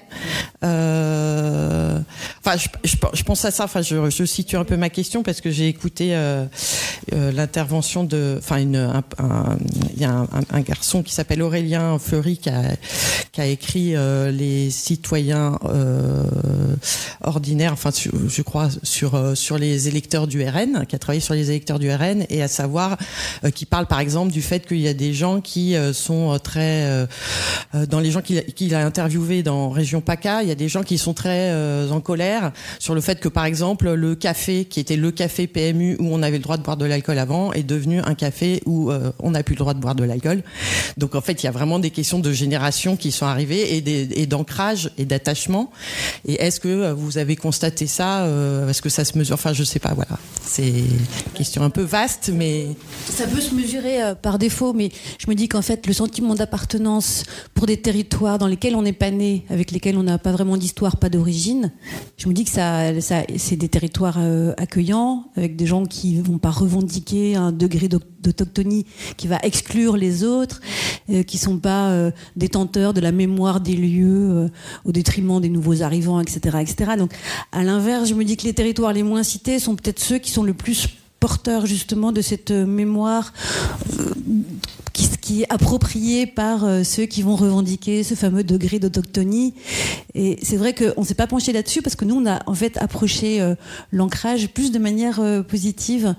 Et là où on voit bien qu'en fait, il peut faire référence à des formes d'exclusion. On a parlé d'appropriation, mais l'appropriation, c'est pas toujours top, l'appropriation d'un territoire, quoi. Mais effectivement, parce que, je pense, on est en Île-de-France, on a abordé l'ancrage de manière positive. On l'aurait peut-être pas abordé de la même manière, je sais pas, dans les Hauts-de-France où on aurait parlé de captivité, ou peut-être en Bretagne où on aurait parlé d'une appropriation par un petit nombre d'un territoire. Voilà. On n'a pas parlé, en tout cas, on n'a pas abordé les conflits.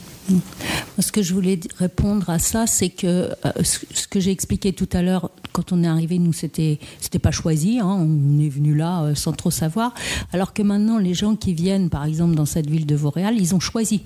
Ils la connaissent, la ville, ils l'ont regardée, et ils y viennent parce qu'elle leur plaît. Et donc, quand on a un voisin qui emménage dans la maison d'à côté parce qu'il a choisi, c'est une fierté pour soi. On se dit, oh bah dis donc, lui, il a choisi d'être là, c'est que c'est bien, quoi. Enfin, je veux dire, ça valorise les gens qui sont déjà sur le territoire, de se dire, maintenant, on choisit d'être là.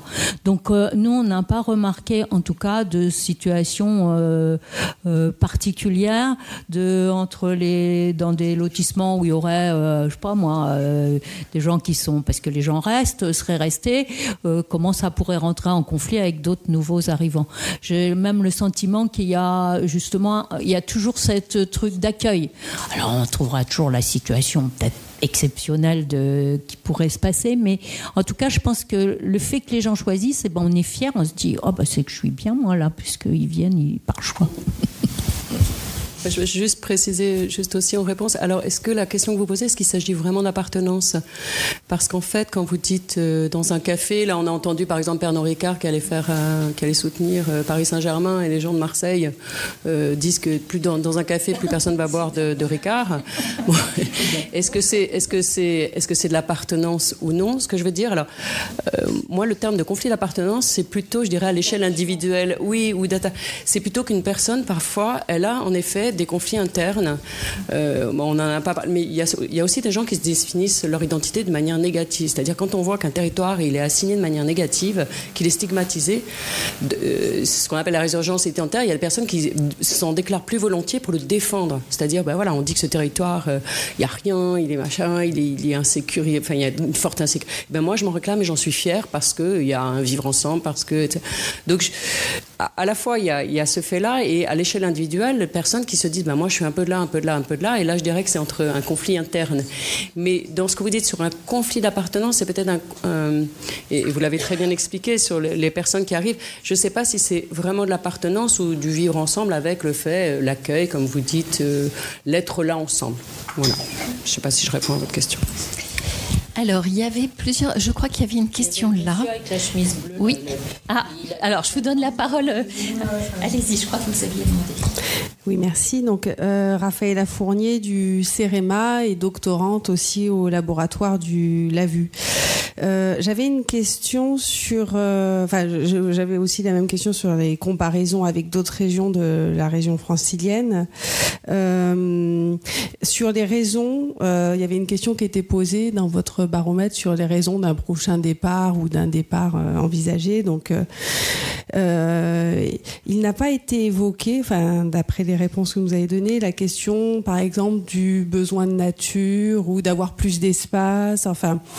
Et je me posais donc par rapport à un contexte francilien et notamment à la question de la métropolisation, qui aujourd'hui fait quand même l'objet d'études et post-Covid, qui questionnent en termes de qualité du cadre de vie. Est-ce que ça, c'est des choses que vous avez ressenties dans votre baromètre par rapport, alors on n'est plus sur les questions pas forcément d'ancrage, mais pourquoi on aime ou pas un lieu de vie, est-ce que c'est des choses qui sont ressorties ou pas? Et également sur l'étude histoire de vie, cette question du rapport à la nature dans un territoire qui se densifie et en lien aussi avec un contexte métropolitain, est-ce que c'est pas aussi des choses qu'on retrouve dans d'autres métropoles? C'était une interrogation. Merci. Si, j'aurais dû en parler, et c'est d'autant plus sorti dans les questions ouvertes, parce qu'il y avait des questions ouvertes sur les lieux de projet. Et alors parfois c'était des lieux précis, mais souvent c'était des évocations. Et dans ces évocations, la nature était très présente. Alors associée au calme, associée à la proximité avec le vivant, associée à l'espace.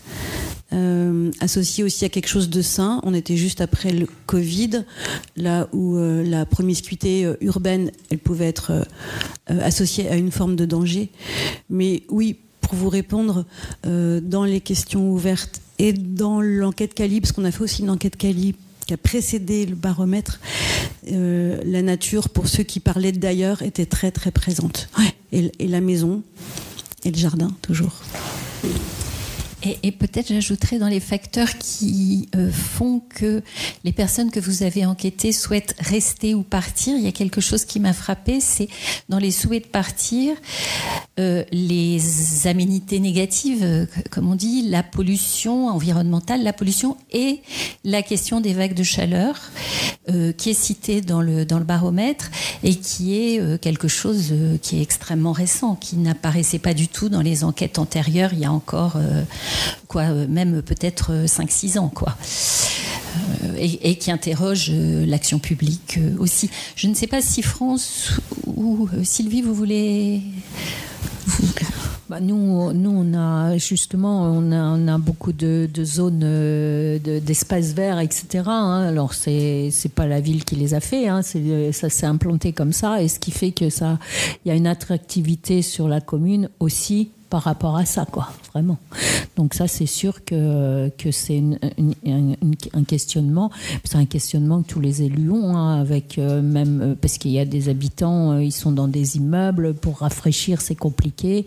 Quel lieu on peut proposer? On a aménagé là une esplanade près en centre-ville avec de la brumisation, etc.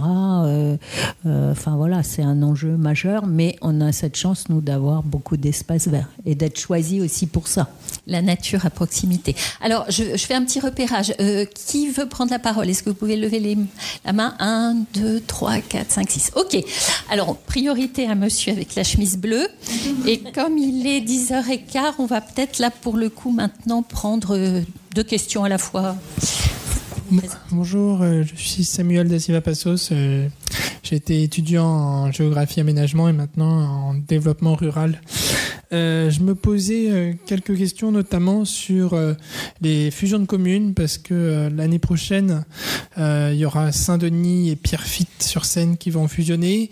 Quel est l'impact sur les fusions de communes sur la question identitaire? Est-ce que les personnes interrogées résidant dans une commune nouvelle font ressortir justement une certaine gêne, expriment un regret, et également aussi, excusez-moi, j'en profite, j'avais lu, c'était dans l'Atlas agricole de 2005 de l'IAU, j'avais lu que les Franciliens, peut-être même les Parisiens, avaient tendance à surestimer la part de rural de la région. Parce qu'étant donné qu'ils vivent dans une région urbaine, donc dès qu'il y a un petit peu d'espace vert et quelques espaces en friche, ils qualifiaient ça de rural. Donc je suis un petit peu, alors j'ai peut-être mal compris, mais j'étais un peu surpris de la proportion assez faible, 9% seulement de la population qui estimait habiter en rural. Voilà. Et simplement, je parlais du Seine-Saint-Denis tout à l'heure. Est-ce que spécifiquement sur les répondants de Seine-Saint-Denis, est-ce que vous avez justement constaté une résurgence territoriale? Parce que il y a quelqu'un qui en a parlé tout à l'heure, mais spécifiquement sur ce territoire qui est souvent décrié malheureusement. Quel est le sentiment justement, notamment des jeunes, sur leur territoire? Merci. Alors ça fait 3 questions en une, ça fait beaucoup. Oui. Oui, pas parce qu'il y a écho. Vas-y Léo. Oui, non, juste sur la question de la commune nouvelle, très rapidement. Chilo Fauconnet, directeur de la mission gouvernance à l'Institut Paris Région.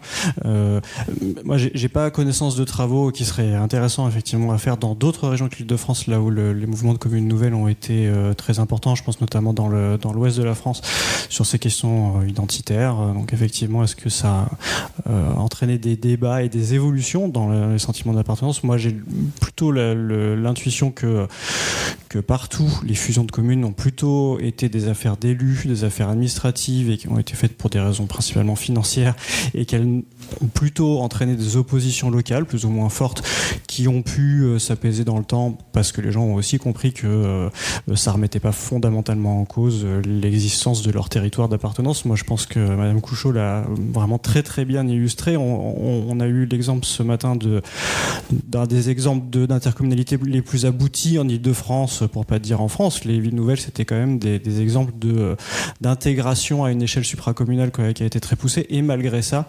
l'appartenance très locale, l'appartenance communale reste première pour les gens. Et c'est plutôt une bonne nouvelle parce que finalement, c'est quand même à cette échelle-là qu'on répond à ce besoin de se sentir de quelque part et d'avoir une proximité avec ses voisins, tout un ensemble d'activités, de pratiques, etc. Et donc, pour pas prendre trop de temps là-dessus, sur Saint-Denis-Pierrefitte, donc vous savez que nous, on va s'installer là-bas d'ici quelques mois.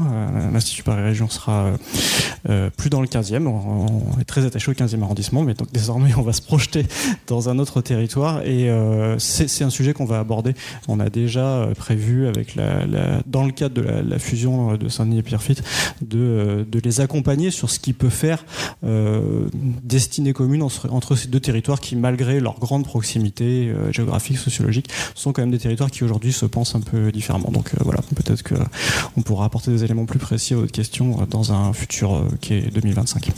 Et on aura le plaisir de vous accueillir dans le nouveau lieu de l'Institut Paris Région. Monsieur, donc la consigne, c'est vous présenter questions brèves, s'il vous plaît, pour qu'on puisse donner la parole à tout le monde. Merci beaucoup. Abel Gunheim, je suis né à Paris, je coche la case Paris sur tous les questionnaires. Je voudrais un petit complément à votre témoignage. Moi, dans les années 66-67, j'étais étudiant. J'avais donc trouvé un job étudiant très intéressant. C'est que je faisais des conférences dans les lycées de la région parisienne pour présenter le schéma directeur qui créait en particulier les villes nouvelles.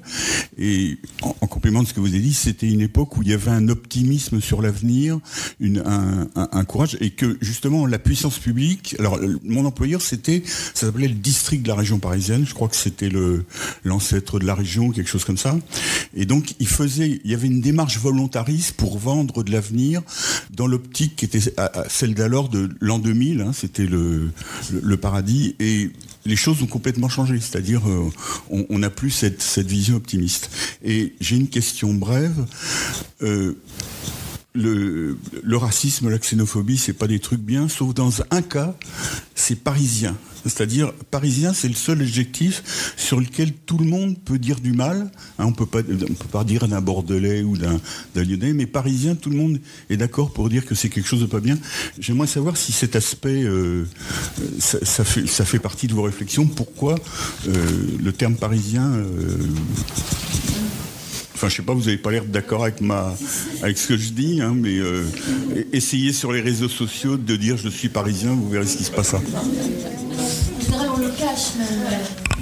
Oui, enfin, je faisais une petite, ma remarque très spontanée, c'était qu'on a quand même entendu beaucoup de bien ces derniers temps avec les Jeux Olympiques de Paris, des Parisiens, de l'ambiance à Paris.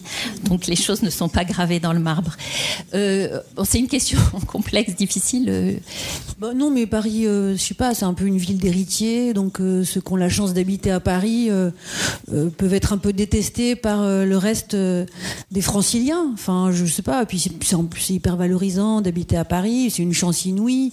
C'est quand même ultra cher. Donc après, voilà, qu'on en veuille un peu aux Parisiens d'avoir cette chance-là, de la proximité, de toutes ces ressources. Bon, c'est un truc assez naturel. Alors pourquoi on se permet alors qu'on se permet pas pour d'autres populations, parce qu'on serait taxé de racisme ou de xénophobie, parce que le Parisien, en fait, il n'existe pas en tant que tel, peut-être. Il est Le Parisien, c'est quoi le Parisien? C'est celui qui habite à Paris à un moment donné. Bon, donc c'est pour ça qu'on se permet. Ouais. J'ai retrouvé l'exemple d'un enquêté qu'on avait interrogé dans dans l'enquête Histoire de vie, dans un entretien, et qui répondait à la question « Si je vous demande d'où vous êtes », il disait « J'ironise parce que j'ai besoin d'une appartenance, donc je dis que je suis parisien. Et puis bon, je défends l'idée que je suis parisien avec tous les défauts que ça peut avoir. Et Dieu qu'on en colle aux Parisiens si tu veux. J'aurais préféré autre chose. Je l'assume plutôt que je le revendique, mais je suis frustré. J'aurais bien aimé être de Plougastel. » Bon, et là, j'adore cet extrait d'entretien parce que c'est vraiment... ça illustre Plougastel. Oui, alors, qui encore? Il y avait Hélène, rapidement. Donc, Hélène Joannet de l'Institut Paris Région. J'avais une question sur, peut-être qui porte sur les évolutions, par exemple, ce type d'enquête. Est-ce que c'est mené aussi de façon longitudinale pour voir si des personnes, voilà, le sentiment d'appartenance évolue dans l'avancée en âge, voilà, une même personne, est-ce qu'il y a des nouvelles choses qui apparaissent? Et toujours en termes d'évolution, est-ce que ces enquêtes ont été menées, je sais pas, à 10, 15 ans d'intervalle pour montrer peut-être qu'il y a des nouveaux paradigmes qui apparaissent, ou je sais pas, voilà, l'Aquitaine, on se revendique pas de l'Aquitaine aujourd'hui, est-ce que peut-être dans 5, 10 ans, on dira, bah oui, voilà, est-ce que vous remarquez des évolutions? Alors, on est plutôt dans la permanence, quoi. Deux questions en une. Déjà, refaire ce type d'enquête, c'est extrêmement compliqué parce que c'est extrêmement coûteux en termes de temps et en termes d'argent public. Donc, recueillir l'intégralité des trajectoires résidentielles, c'est quelque chose qui prend énormément de temps. Je ne l'ai pas dit tout à l'heure, mais une des choses que cela permet de faire et qui n'avait jamais pu être faite dans une enquête de l'INSEE, c'est de décrire l'ensemble des trajectoires. Par exemple, avec une enquête comme l'enquête Histoire de vie, on peut dire que 11% des gens interrogés à l'époque n'avaient jamais changé de commune de résidence depuis leur naissance. Et ça, c'est un résultat qui est extrêmement intéressant. 23% n'avaient jamais changé de département, de région, etc. Donc ça, alors, ces enquêtes, elles vieillissent peu dans la mesure où les parcours, ils vieillissent peu parce que vous pouvez avoir une étape supplémentaire. Maintenant, ce qu'on essaye de faire d'une autre manière, comme dans l'enquête qui est faite là, c'est d'essayer de voir si ce sentiment d'appartenance évolue, de quelle manière est-ce que les gens se définissent aujourd'hui. Mais c'est toujours quelque chose de compliqué de comparer d'une enquête à l'autre si vous n'avez pas le même dispositif de questionnement. Mais en tout cas, c'est des questions qu'on se pose. Et là, et ça, c'est l'Institut Paris Région est très bien placé pour en parler, c'est qu'on se rend compte, par exemple, sur les appartenances d'une résurgence du local, par exemple. Du local, enfin là, Lucille le dirait mieux que moi. Donc oui, enfin pour répondre à votre question, oui et non. Et moi, j'ai juste une toute petite question à vous poser. Si je vous demandais d'où vous êtes, qu'est-ce que vous me répondriez? Moi, je suis née à Paris. Mais est-ce que vous diriez plutôt de la commune, enfin je sais pas, ou de Cergy? Le micro, vous pouvez parler dans le micro, s'il vous plaît, pour l'enregistrement. Merci. Je dis que j'habite à Cergy-Pontoise parce que pour moi, c'est relativement comme une... Ah, d'où je suis, je suis de Paris. Qu'est-ce que vous voulez que je vous dise? Et juste dire, mon mari, quand vous disiez qu'on citait les régions et pas des départements, c'est pas des histoires d'échelle administrative. Mon mari, il est de la Meuse. Quand vous dites à quelqu'un, tu es d'où? Et si on dit la Meuse, personne ne sait où c'est. Limite, on connaît pas le département. Donc, du coup, comme on veut identifier, il va dire, je suis de Lorraine. Mais c'est pas parce que c'est l'entité administrative qui l'intéresse. Il y a des départements en France, on sait pas trop où c'est, hein, et c'est de pire en pire. Donc, on identifie comme ça par une région, quoi. Juste pour préciser là-dessus, c'est une question qui avait été, c'est ce que j'ai dit au début de mon intervention, c'est qu'en fait, ça dépend qui vous pose la question. Et dans l'enquête Histoire de vie, où on interrogeait 10 000 personnes, c'était un enquêteur qui venait chez vous, qui était la même région que vous. C'est-à-dire, c'est comme si c'était un peu votre voisin qui vous disait, et vous, si je vous demande d'où vous êtes, donc vous n'aviez pas cette difficulté à dire, il va pas connaître ce lieu ou la commune, etc. Donc, on se sentait plus libre de répondre, voilà. L'échelle. Et puis l'autre, il y a 15 jours, une petite fille d'une dizaine d'années, je lui demande, on était en Normandie, je lui demande où elle habite, elle me dit j'habite à Paris. Donc je creuse parce que les gens ils disent j'habite, en fait elle habitait Conflans-Sainte-Honorine. Oui. Et elle m'a dit j'habite à Paris. Et moi je suis parisienne, mais je suis parisienne, le Paris, mes grands-parents travaillaient dans les Halles, je suis née boulevard Sébastopol et on habitait rue de Montmorency, qui n'a plus rien à voir avec voilà. Et du coup, inutile de vous dire que si je devais habiter rue de Montmorency, je pense que même avec le prix de ma maison à Vauréal, j'aurais une chambre de bonne peut-être rue de Montmorency. Donc c'est tellement mouvant tout ça. Alors si les départements qu'on peut citer, vous avez parlé du Val d'Oise, en Ile-de-France, le 93, il l'est assez volontiers, et la Seine-et-Marne aussi, et le Jura sinon. Mais si vous prenez le 92, moi j'habitais Gennevilliers, si on dit j'habite dans le 92, il y a quand même les 3/4 du 92 qui est un département très riche et très friqué, quoi, très bourgeois. Donc quand on habite Gennevilliers, on ne dit pas j'habite dans le 92 parce que ça fausse, on se dit peut-être elle habite Neuilly ou je sais pas quoi, alors que non, j'habite Gennevilliers, quoi. Vous voyez, c'est en fonction de la typologie du département, ça peut complètement fausser. Justement, c'est marrant cette question que je voulais poser cette question un peu technique sur le biais dans les questionnaires. Donc je la pose à la fois à Madame Passe-Guérin et à mes collègues de l'Institut. Quand on est l'Institut Paris Région et qu'on demande aux gens d'où venez-vous, on crée un biais. Si quelqu'un vous appelle au téléphone avec un gros accent alsacien et que vous n'allez pas lui dire j'habite Pierrefitte-sur-Seine, vous allez lui dire j'habite près de Paris ou j'habite à Paris. Voilà. Et ça, Pérec le dit très bien. Je vous renvoie je cherchais la citation de Pérec. Il raconte que quand il est dans son quartier et qu'on lui demande où habitez-vous, il dit j'habite rue Linné. Et donc la question, et on revient à une dimension très relationnelle de l'identité. On se définit et on se présente par rapport à notre interlocuteur. Et ça, je voulais savoir comment vous gériez ça dans vos enquêtes, notamment à l'INED, sur le biais que ça crée, quoi. Enfin, on va prendre quelques questions avant de conclure parce que l'heure tourne. Donc, identité située individuellement et géographiquement.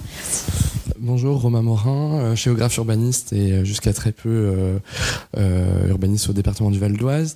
Alors je reste complètement dans le même thème, c'est assez drôle, ça s'est un peu amené à moi, en comment, pas forcément d'un point de vue de est-ce que l'autre personne connaît, mais sur l'appropriation en contre ou en relation avec la personne à qui on parle, notamment l'identité francilienne ou l'appropriation francilienne en relation avec l'image que peut avoir la région Île-de-France ailleurs.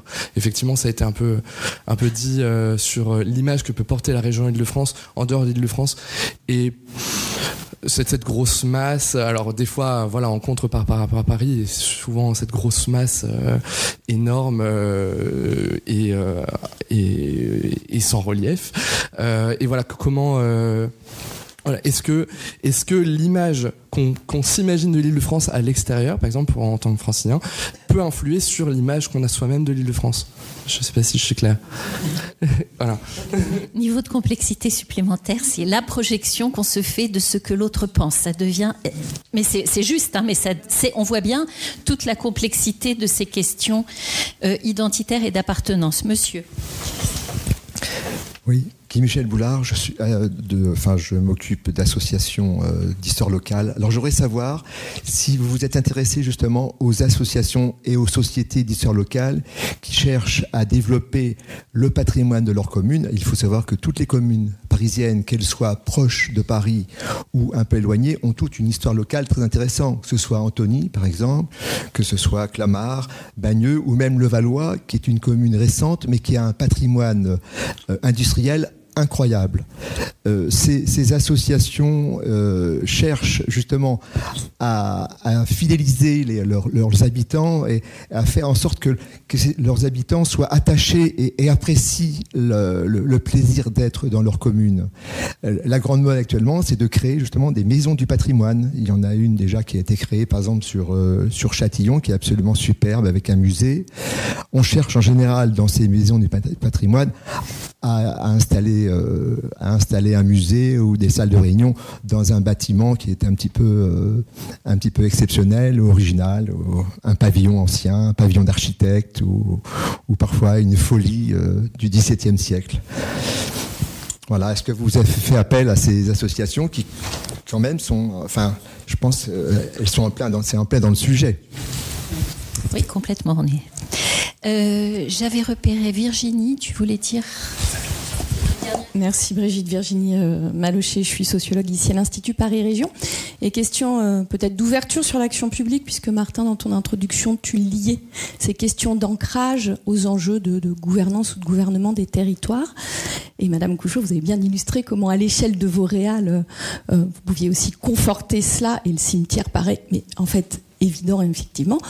Au-delà du cas de Vauréal, ma question générale serait la suivante. Que diriez-vous de la façon dont l'action publique, dont la conduite de l'action publique tient compte ou pas, dans quelle mesure, de quelle manière, de ces questions-là d'ancrage territorial, et questions peut-être plus ciblées, comment le dire, comment précisément conforter l'ancrage aussi des services publics, des politiques publiques, quand précisément, et peut-être plus spécifiquement en Ile-de-France, les personnels, eux, les agents, bougent beaucoup. Enfin, j'ai peut-être mon biais, moi je travaille sur des questions de police, et pour le coup, les flics, ils sont assez peu ancrés territorialement, et c'est vraiment très problématique parfois. Donc, est-ce que vous avez des éléments à ce sujet-là ? Alors, petit point de méthode. Je propose de vous donner la parole une dernière fois. Vous faites le choix de répondre aux questions que vous souhaitez, parce qu'il y en a beaucoup. Et voilà. Qui veut commencer ? France, Sylvie Couchot, comme vous voulez. Alors, moi, j'ai des questions, là, c'est des questions extrêmement pointues. Et tiens, juste un truc sur l'histoire du cimetière. Quand on est parisien, c'est peut-être ça qui m'a motivée. Ma grand-mère était parisienne, de chez Parisienne. J'ai une tante qui a vécu à Paris, rue Legendre, jusqu'à ses 92 ans. Ma grand-mère est enterrée au cimetière de Thiers et ma tante au cimetière de Saint-Ouen.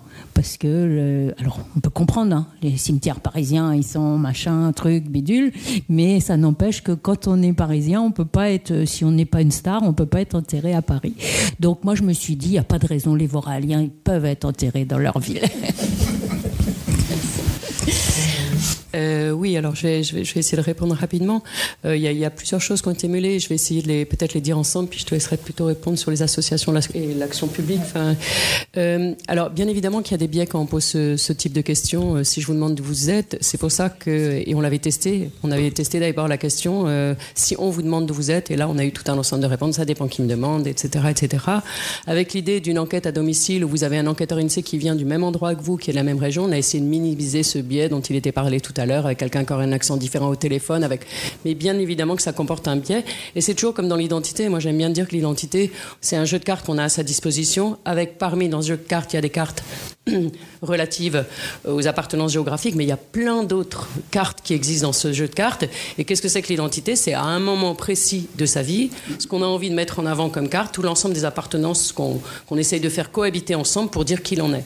Et on se rendait compte que quand on posait la question, si je vous demande d'où vous êtes, que répondez-vous ? Parce qu'on a mené beaucoup d'entretiens dans ce sens. Il y avait des gens qui commençaient en disant je suis un bon père de famille, c'est important pour moi de dire, hein, ou je suis de Lille, ou je suis brestois. Voilà, donc ça c'était une chose. La deuxième chose sur un peu le marketing. Quels sont les éléments locaux on s'est rendu compte, les régions, à un moment donné, il y a eu tout un courant, j'allais dire, de marketing identitaire du point de vue des régions.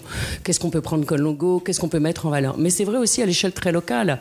C'est sûr que vous le posiez de la question tout à l'heure, un territoire qui est stigmatisé, aujourd'hui on voit qu'il y a des promenades urbaines qui sont faites dans le 93, qu'il y a des gens qui vont le visiter, que les Jeux Olympiques, je dirais, a beaucoup aidé à découvrir ces territoires plus récemment, parce que des gens ne pensaient pas qu'il pouvait y avoir éventuellement cette ambiance dans le 93 ou autre, et qu'on cherche toujours à mettre en valeur des éléments que l'on a de son histoire locale, et pour montrer que finalement ce territoire il existe et qu'il y a plein de choses qui peuvent en être très positives. Voilà, donc l'identité c'est aussi tout ça, qu'est-ce qu'on montre de son territoire, qu'est-ce qu'on cherche, mais aussi qu'est-ce qu'on lui assigne, et tout ça, ça fait partie des perceptions que les gens ont. C'est l'image que les autres s'en font. L'identité c'est ça, c'est aussi le regard des autres. L'identité c'est à quoi je m'identifie, mais aussi qu'est-ce qu'on me renvoie. Voilà. Tu vais répondre à un peu deux questions à la fois. Pour moi, il y a deux leviers en fait qui permettraient de conforter l'ancrage, qui me semble un peu essentiel. C'est la transmission de la mémoire des lieux. Est-ce que quand on habite une ville nouvelle, on a conscience que ce fut une aventure collective, qu'il y avait des pionniers qui sont arrivés les pieds dans la boue ? Bon, voilà, c'est basique. D'où l'intérêt, effectivement, des associations locales qu'on n'a pas interrogées dans le cadre du baromètre des Franciliens. Et puis, je pense s'appuyer sur le pouvoir d'agir des habitants, sur les initiatives locales, savoir les relayer, savoir les accompagner, savoir les mettre en lien, les connecter. Je pense que ça, c'est aussi un bon moyen. On a vu que l'implication confortait l'ancrage et vice-versa. Je pense donner la possibilité aux habitants de prendre soin des lieux et des autres autour d'eux. Ça me semble être un levier essentiel qui est entre les mains du maire. Donc peut-être pour commencer, effectivement, je suis d'accord avec toi, Lucie, sur la question du patrimoine et de l'histoire. Je pense que de façon plus générale, c'est un élément absolument essentiel en Ile-de-France, dans une région qui justement bouge autant, qui accueille autant de populations, qui les voit autant se déplacer.